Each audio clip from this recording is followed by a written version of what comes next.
Good morning. Today, Pastor Pierre Chin will share the message from the book of Matthew, chapter 2, verses 1 through 12. You can follow along on page 659 in the Pew Bibles in front of you or on the screen above. Hear the word of the Lord. After Jesus was born in Bethlehem in Judea, during the time of King Herod, Magi from the east came to Jerusalem and asked, "Where is the one who has been born King of the Jews? We saw his star, and when it rose, and have come to worship him." When King Herod heard this, he was disturbed, and all Jerusalem with him. When he had called together all the people's chief priests and teachers of the law, he asked them where the Messiah was to be born. "In Bethlehem in Judea," they replied, "for this is what the prophet has written. But you, Bethlehem, in the land of Judah, there are no means less among the rulers of Judah. For what out of you will come a ruler who will shepherd my people Israel." Then Herod called the Magi secretly and found out them the exact time the star had appeared. He sent them to Bethlehem and said, "Go and search carefully for the child. As soon as you find him, report to me, so that I too can go and worship him." After they had heard the king, they went on their way, and the star they had seen when it rose went ahead of them until it stopped over the place where the child was. When they saw the star, they were overjoyed. On coming to the house, they saw the child with his mother Mary, and bowed down and worshipped him. Then they opened their treasures and presented him with gifts of gold, frankincense, and myrrh. And they have been warning in a dream not to go back to Herod. They returned to their country by another route. This is the word of the Lord. Thank you for everyone for being here. Today is Kids Up Sunday, so we have kids present in our service. I'm really glad for that because I'll get a lot more interaction from people now. When it's just the adults, there's a lot of staring, but I'm glad there's going to be a lot more shouting and a lot more interactions. This is also the start of Advent, too, so I wanted to do a couple of things. First, I wanted to tell us about our Advent offering. Every year during Advent, we take a special offering for things that we're doing in the church, for needs in the community. A couple of years ago, we did our Compassion Fund. Our Compassion Fund, we use the monies to help people who might be kicked out of their homes, who can't stay in their home. And we pay for their rent, or we'll pay for their utilities so they can remain there if they live in our area. And then the year after that, we raised money for the Naomi Cotton House, which, if you don't know, is a house across the street where we've been able to house, I think, probably maybe 10 different refugees or asylum-seeking families there. And so we did that a couple years ago. Last year, we raised money for Ron Kahn's Place. Who here has had a drink from Ron Kahn's Place? Go ahead and raise your hand. Just about maybe 75% of us. It's our cafe outside where we do job training for people. So we raised money for that program. And this year, we're going to raise money for something really exciting. For our church, we've been serving refugees not just for a few weeks or a few years, but really for a few decades. Going all the way back to the 1980s, there have been people here who have walked alongside of refugees and really been their friends and been blessed by them as well. That's been a big part of our story, but that's really hard to do nowadays. This past month, our country accepted 0 refugees into our country. So serving refugees for us is really hard to do. But we feel like it's a command. This is not just something we enjoy, because God, in Deuteronomy 10:18-19, he says, "You should love foreigners because you've been a foreigner." And so in the same way that God loves foreigners, you should do that too. So we want to continue to do this, even though things have changed, it's been made harder.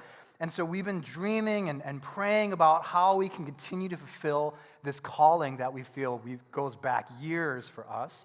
And so in 2020, we are really excited that we're going to start our very own ELL, English Language Learning Program, in the church as a way to serve our community.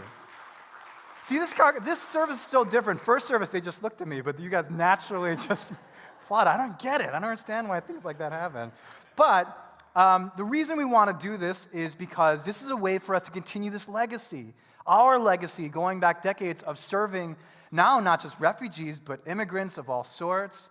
we're still a community where a lot of languages are spoken. Does anyone know how many different languages, according to the 2000 census, is spoken in 98118? Anyone want to guess? 43? Any other numbers? My love? 3,000. 26? 46? 126? 59? So someone must have read my notes, because it is 59. According to the 2000 census, was that my son? Jonathan, did you read that? Oh, sorry, I didn't call him my boy. I'm in trouble. I'll be in trouble later on.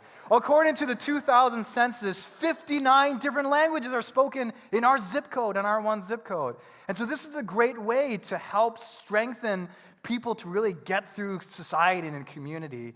Also, another reason why this is really important is that the community colleges that do a lot of ELL training, they have chosen to really help people with business, professional work English training to get them ready for their jobs, but not for conversational English or cultural English. That's kind of separate. They don't want to do that much anymore.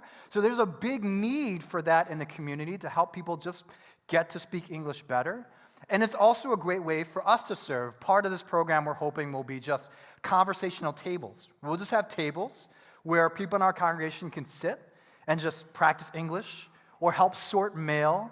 I remember trying to help my mom sort mail in terms of like, this is junk. No, if you don't do this, they might prosecute you. And, helping her sort those things out, that's a big deal. And you might think it's, everyone knows that. Not everyone knows that. So we can help people to figure out how to register their kids for school or how to, apply for their driver's license and just build relationship. We can practically support people in our community while just talking and building relationships with them. So we're really excited about this program, and we like your help to get it started. So outside in the lobby, we have 2 Christmas trees that have envelopes on them.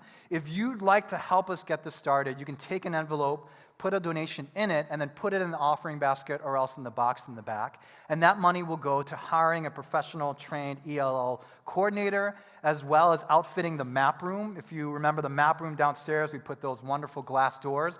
We did that preparing for the ELL program. It's all a plan. It's all a scheme that we've been working on for a while. Not a scheme. Sorry, some other word that's better than that. A plan. And so it will go to getting that room ready as well as creating a curriculum. So please help us get this started, and hopefully by the fall of 2020, this will be something that we're all participating in. So that's our Advent offering for this year. For our theme for Advent, we're going to be focusing on the idea of worship. And you may be wondering, what does Christmas have to do with worship? Well, really, when you think about so many of the different stories of Christmas, the stories that you see pictures of or there are plays about or whatever, really those stories are really worship stories. For example, when Mary first hears that she's going to give birth to the Messiah, to Jesus, the Savior, what does she do? What does Mary do? Anyone know? She worships, right? She sings a song, which we call the Magnificat. Then Zechariah, when he hears that his son is going to be a messenger of that Savior and prepare the way for Jesus, what does Zechariah do? He worships. He's catching on. He's getting it. Okay, he worships. Okay, so when the angels come and when Jesus is born, what do? They worship. Now you guys are catching on, okay? And then when the Magi come, they're coming to do something. What do? Worship. All of these stories are really about worship. Christmas stories are all worship stories. These are stories about people coming to worship Jesus. And so actually, Advent is a great time, a perfect time for us to think about worship. This thing we talk about and we do at church, it's a good way for us to understand it a little better. And so we're going to be talking about worship, and today we're going to be focusing on the story of the Magi. Because that's what the Magi came to do. We're told that twice in today's passage that they come to Herod and they say, we have come to worship this king who has been born. And then when they go to Bethlehem, we read that they go and they give these gifts in order to worship. And so this is a great opportunity for us to learn about worship through the Magi. Now, before we get into what we learn from the Magi, we need to learn about them so we know who they are. So 4 facts about the 3 wise men, as we often say, or what we can call them. The first thing we should know is that there's not necessarily 3 of them. Blows our minds, right? We know that there were 3 gifts, right? Gold, frankincense, and myrrh, but we actually don't know if there were 3 wise men, right? It just says 3 gifts, and so historically we've said there must be 3 people. There must be 3 magi because there were 3 gifts. There's no evidence of that. There could have been 5 people who gave those gifts. And in fact, there are some Christian traditions that peg the number at 5. In fact, there are others that say there were 10 magi who went to see Jesus instead. We don't know there were 3 magi. It's just something that historically we have developed. The second thing is that it's not exactly clear where they came from. So in this passage, we are told they came from where? Do you guys remember what it says? From the east. The parents out there are the adults. This is for the kids, okay? We know you know the answer. The children, give them a chance to answer these questions. They came from the east. And so that's all the information we're actually given. That could span really all around the world, ultimately. And a lot of people believe that means Persia, or it means what was called Persia at that time, what's now known as Iran, right? And so that's what they thought, but that's actually not clear. It's not exactly proven that they came from Iran. And in fact, if you talk to believers who are in Afghanistan, they will claim that the wise men came from Afghanistan. That's where the wise men, they saw the star from there and traveled from Central Asia all the way to Jerusalem and to Bethlehem. But if you talk to Christians in China, they will say the same thing. They will say that they were the first people to come and to worship Jesus, all the way from China. So there are so many different people around this world that say that they were the Magi. Their people were the first to worship Jesus. And we don't know. We don't know exactly if that's true or not.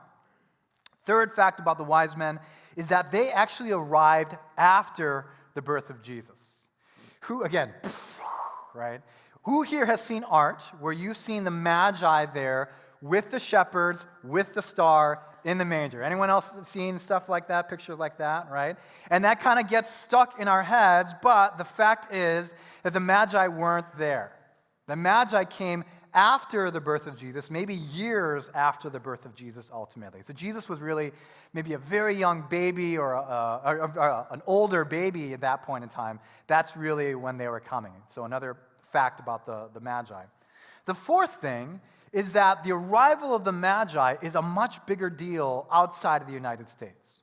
Here we have Christmas, and then we go to Lent. It's just like bam, bam, automatically. But in a lot of parts of the world, the Feast of the Magi is a big deal. It's a big holiday where you get another round of gifts that are given during the Feast of the Magi. And in fact, in Latin America, they have a name for it, which I got to prep myself to say it right. I don't butcher it too bad.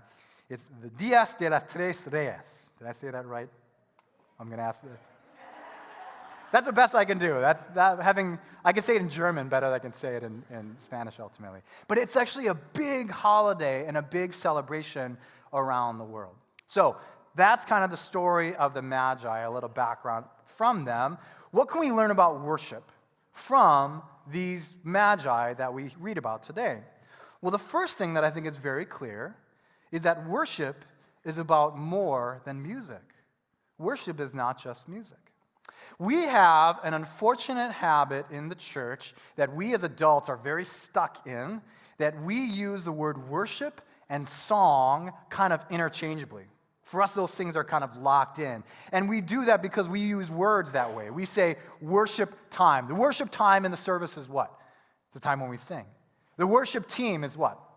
People who are singing, right? Worship music. We use worship in the same way as we use the word music.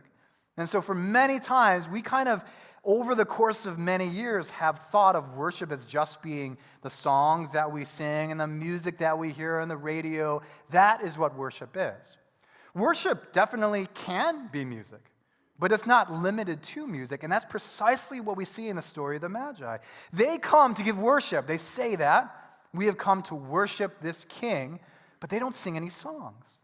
Instead, they give gifts, and those gifts aren't just one gift either. They give a precious metal, which is gold, and they give this aromatic perfume, frankincense, and then the third thing, which is probably like an ancient form of medicine, archaeologists believe. Very different gifts that they give. Not just songs, but these precious things.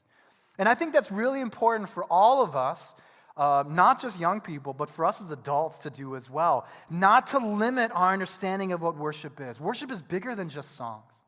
Songs are a powerful, beautiful way to express how we feel about God, but we shouldn't limit it. And we shouldn't have this very narrow definition of what worship can be. Worship can be gifts. Worship are the thoughts that we think and the feelings of our hearts. Worship can also be how we treat the poor. God is glorified by that as well. And so I think this is a good reminder to us, never put worship in a box. Worship is bigger than we think. So that's the first very simple thing you can see from the Magi. Worship is more than music. The second thing is that worship is a way to proclaim who God is to us. Worship is actually a proclamation or a declaration. To illustrate this, I'm going to need 2 volunteers under the age of 10. Under the age of 10. Okay, so my love, if you want to come up. Anyone else want to come up to help demonstrate this? Anyone else? Caleb, you want to come up? All right, you guys come up. I'm going to give them a hand. Would you guys stand right here, my love?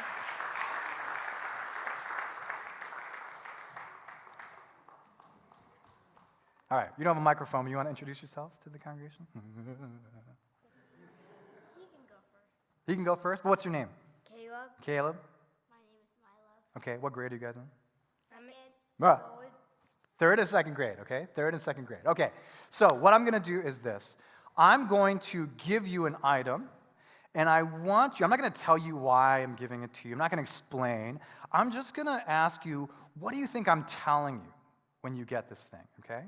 What does it say to you when you receive the item I'm going to give you? Okay, Caleb, you're going to go first. I'm going to give you an item, and what does it mean when someone gives you a trophy that has a ribbon on it? What does this tell you if I give you this item? What am I saying to you? It means that I did good. You did a good job, right? That you won, or you're a champion, or you've done excellently, because we only give trophies not to participants, just people participating, for people who win things, right? Is that agreed? No, I'm just kidding. But yeah, I don't need to tell him he did a good job because this item says that, right? It says that, non-verbally, you did a good job. You can't keep this. This is the Bible quizzing trophy. But hold on to it for a second, okay? Let's do that one more time. My love, I'm going to give you an item. I'm not going to tell you why. I just want you to think about, what do you think I'm saying to you when I give you some soap, shampoo, and body wash? What does it tell you that I give you these things? You're telling me to use it. Yes, I'm telling you to use it, but why would you have to use it? Because I want to keep my body clean. Because you want to keep your body clean, or because you're not clean at this point in time is what we're trying to say, right? That's not really true, but that's what ultimately they say. Thank you, guys. You want to take your seat?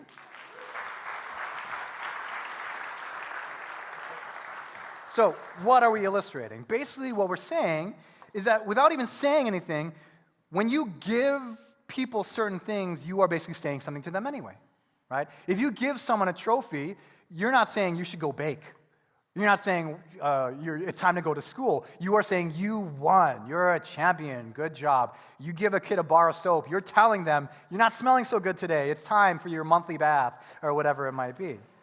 Things that we give to people, they communicate ideas. They communicate value. They communicate needs. They communicate things. And so it is with worship. When you think about the Magi were saying something with their gifts. These gifts were not ordinary gifts. The Magi didn't even have to open their mouths and say what they were doing. These were kingly gifts. These were gifts that you gave to a king. And so as they gave them to Jesus, it's like giving a trophy to someone saying, this is first place. Gold, frankincense, and myrrh said, we are giving this to you because we believe you are a king. It was a statement of identity and a value of theology that came through that gift. That's what worship is. Worship is not just a song that we sing. It's not just a tradition or a ritual. Whenever we worship God, in whatever form that we do it, we are saying something about who God is to us. When you sing a song, when you give an offering, when you are thinking about God, as you do that, you are proclaiming who God is to you, to yourself, to the people around you, and to God himself. And so I think that's something really important for us to recognize. Every time we worship, we are saying who God is to us. And the challenge is, when you worship God, what are you saying to God? When you worship, when you sing, what are you proclaiming about who God is? Because you're saying something. It's not a neutral thing that we're doing. We are proclaiming God's identity when we worship him. So that's the second thing that we learn from the wise men, from the Magi. The third is this: worship will always be a response to what God has first done for us. Worship will always be a response. Let's take a moment to think about the Magi and what they did. They traveled a very far distance. Some people believe that they came from Persia, right, from Iran. The distance from Persia, from Iran, to Tehran to Jerusalem is how many miles? Anyone want to guess how many miles it is from Iran to Israel, approximately? 3,000 miles. Anyone else? The price is right. 3,400. 5 million. No? That's a little too much. Anyone else? It's 1,400 miles. 1,400 miles. They probably went 1,400 miles. There's no bicycles, there's no airplanes, there's no cars. They had to walk that far. That is a long distance. They could have used horses, that's true. But even that's going to take a long time, 1,400 miles. But remember what I said earlier, we don't know if they came from Persia. It's not proven. They may have come from China. Anyone want to guess how far it is from Beijing to Jerusalem? How many miles that is? Go ahead. What do you think? 20,000 miles. Someone needs geography lessons. No, I'm just kidding. Anyone else? How many miles? Milo. 3,000? Marcus. 50,000 miles. The answer is 4,400 miles. Longer than the breadth of the United States by quite a bit is a distance from from Beijing all the way to Jerusalem, which it could have been. We don't know again. So think about how long that would have taken. This is a very long journey that would have taken them months to journey that far. And not only is it a very long distance, it was also very dangerous. That road, and there were no roads going that far, that journey would have been very dangerous every single day. They would have run the risk of being robbed or killed as they go that distance, one place to another. Very dangerous journey. And then they're bringing the very best things that they could bring. Kingly gifts, the most precious gifts they could find, they are carrying with them. This gift, this story is about a sacrifice, isn't it? How many people would you travel on foot or by donkey 4,000 miles carrying the most precious things under the threat of violence the entire way? That's what the Magi were doing, traveling a great distance with precious gifts as a sacrifice. That's what the Magi were doing. But when I describe it that way, when I say that's what the Magi were doing, it begins to sound very familiar. It sounds very similar to something else, doesn't it? Someone who would travel an even greater distance to be an even more precious gift that is ultimately a sacrifice, a representation of a sacrifice. And that's Jesus. Jesus himself would do the exact same thing, if not even greater, right? They would travel 1,000, 4,000 miles. Jesus would come from heaven, from his resting place with the Father. He would come to earth, which is incalculable. There's no mileage you could even put to that. And he was not just a gift of gold, frankincense, and myrrh. He was a gift of God's own Son. There is nothing more precious to a parent than a child. That's how precious Jesus was. And he's not just a gift to teach and to reveal the kingdom. Jesus would be a sacrifice to demonstrate God's love, a sacrifice to pay for our sins. And so as marvelous and as sacrificial and as wonderful as the Magi's gift was, it paled in comparison to what Jesus himself would do. It was just a response to what God had already done. They were worshiping the action of God. They were worshiping and responding to the amazing gift that Jesus was. This is a reminder of what worship will always, always be. Because it's easy for us sometimes, adults and kids, to think about worship as something we are initiating. We are starting this process. I am going to give God worship. I'm going to say something good about God. And in our worst moments, we drag our feet into it.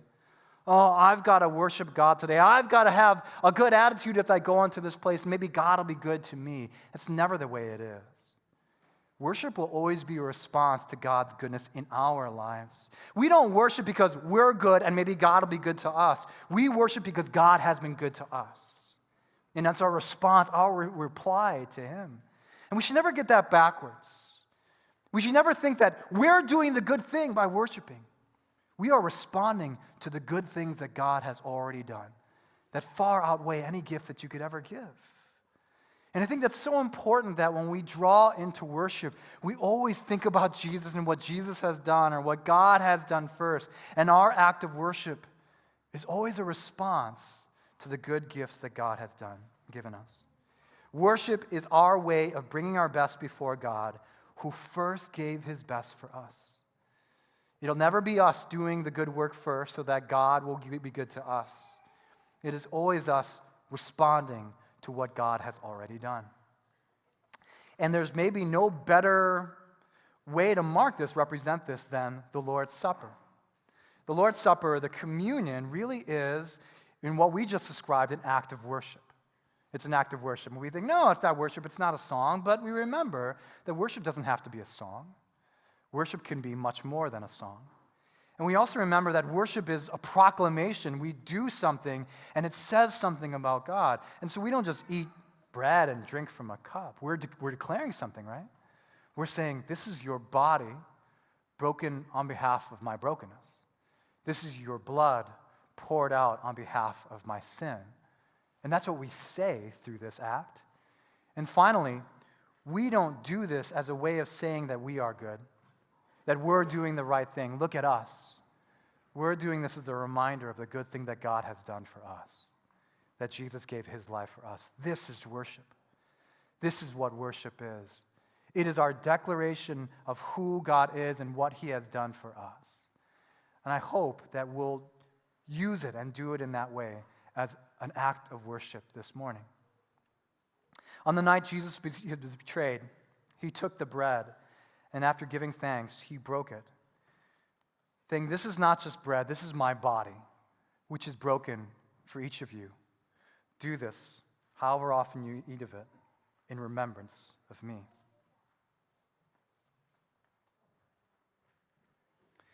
In the same way, after supper, He took the cup, saying, this is no cup. This is my blood, which is a new covenant, which is poured out over each of you. Do this, however often you drink of it, in remembrance of me. For whenever we eat of this bread or we drink of this cup, we are declaring and celebrating, worshiping God until He returns again. Why don't we take a moment to prepare our hearts in prayer, and reflection, to worship God through the taking of this bread and this cup, and those who are giving the elements in the worship team, if you come up first.